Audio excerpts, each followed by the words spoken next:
Apa kabar semuanya? Selamat datang di dunia paralel.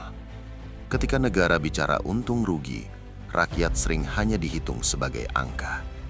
Di sanalah kami memberikan banyak gambaran bagaimana Indonesia dalam dunia yang berbeda. Kasino bisa sangat menguntungkan.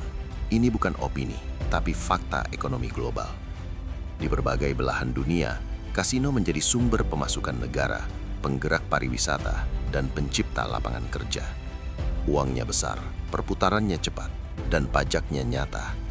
Namun di saat yang sama, kasino juga identik dengan judi, risiko sosial, dan kehancuran ekonomi keluarga. Karena itu, di Indonesia, kasino selalu dianggap tabu, bahkan berbahaya untuk sekadar dibicarakan. Tapi pertanyaannya hari ini bukan soal setuju atau tidak setuju. Pertanyaannya jauh lebih sensitif. Apakah Indonesia akan selamanya menutup pintu kasino, sementara judi online ilegal justru tumbuh tanpa kendali? Disinilah kita perlu berhenti berteriak dan mulai berpikir jernih. Di banyak negara, kasino bukan berdiri sendiri. Ia dibungkus dalam konsep integrated resort.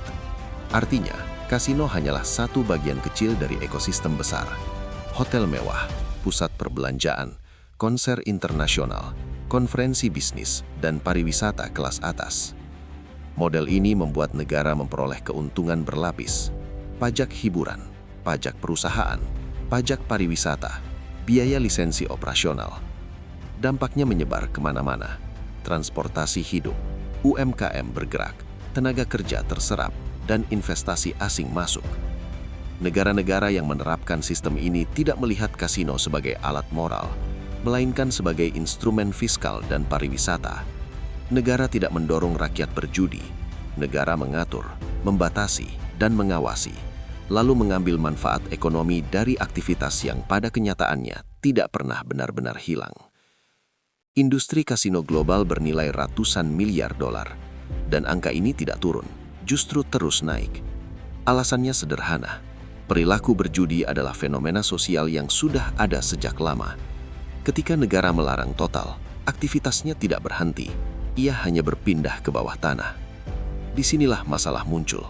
Pasar gelap, tidak membayar pajak, tidak peduli dampak sosial, tidak tunduk pada hukum, tidak bisa diawasi. Ketika negara tidak hadir, bandar ilegal menguasai pasar. Dan ketika bandar ilegal menguasai pasar, negara kehilangan dua hal sekaligus: uang dan kendali. Karena itu, banyak negara memilih jalan yang dianggap paling rasional: regulasi ketat, bukan pelarangan total. Bukan karena mereka mencintai judi, tapi karena mereka menolak menyerahkan pasar ke kejahatan terorganisir. Di Indonesia, posisi negara sangat jelas. Judi dilarang secara hukum, sosial, dan moral. Larangan ini berakar pada nilai agama, norma sosial, dan perlindungan terhadap masyarakat rentan. Secara prinsip, Indonesia tidak membuka ruang untuk kasino fisik maupun judi legal. Namun masalah muncul ketika dunia berubah. Digitalisasi menghapus batas ruang.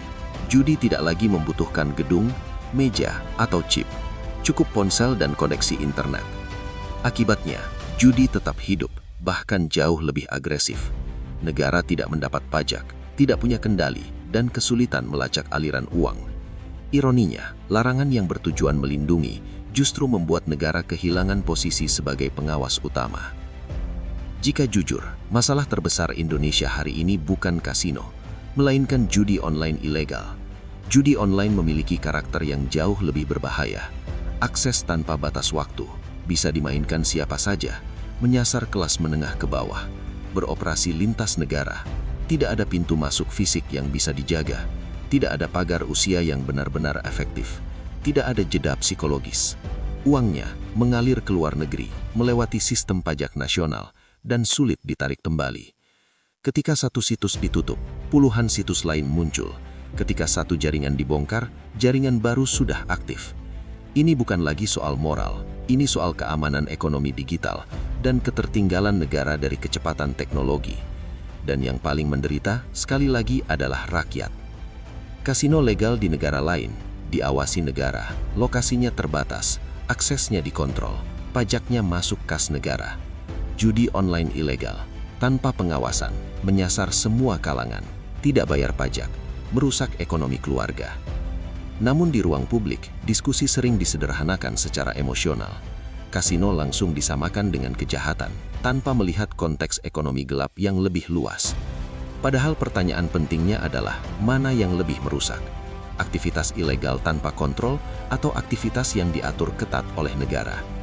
Ini bukan soal mendukung judi, melainkan soal menghadapi realitas yang sudah terjadi. Jawaban realistisnya sangat kecil kemungkinan dalam waktu dekat. Risikonya terlalu besar, penolakan sosial luas, guncangan politik, krisis kepercayaan publik. Melegalkan kasino secara terbuka bisa memicu konflik nasional. Namun dalam diskusi kebijakan, wacana kadang muncul secara abu-abu, kawasan ekonomi khusus, pariwisata tertutup, atau fokus wisatawan asing. Meskipun begitu, bahkan wacana ini tetap dianggap terlalu sensitif, karena di Indonesia, isu judi bukan sekadar ekonomi, melainkan menyentuh identitas dan nilai bangsa. Jika ditarik ke akar persoalan, masalah utamanya bukan kasino. Masalahnya adalah ekonomi gelap digital, lemahnya kontrol lintas negara, rendahnya literasi finansial, dan ketertinggalan sistem pengawasan. Selama judi online ilegal dibiarkan tumbuh, bandar akan selalu selangkah lebih maju, dan negara akan terus tertinggal. Kasino hanyalah simbol. Masalah besarnya adalah ketidaksiapan sistem menghadapi perubahan zaman. Kasino memang bisa sangat menguntungkan. Angkanya nyata, modelnya terbukti. Namun Indonesia bukan negara sembarangan. Risiko sosialnya jauh lebih besar daripada potensi keuntungannya. Selama judi online ilegal masih merajalela, diskusi kasino akan selalu jadi wacana panas tanpa solusi nyata. Pertanyaannya bukan lagi soal setuju atau tidak. Pertanyaannya adalah, apakah negara berani menghadapi realitas ekonomi gelap digital? Karena ketika negara bicara untung rugi, rakyat sering hanya dihitung sebagai angka.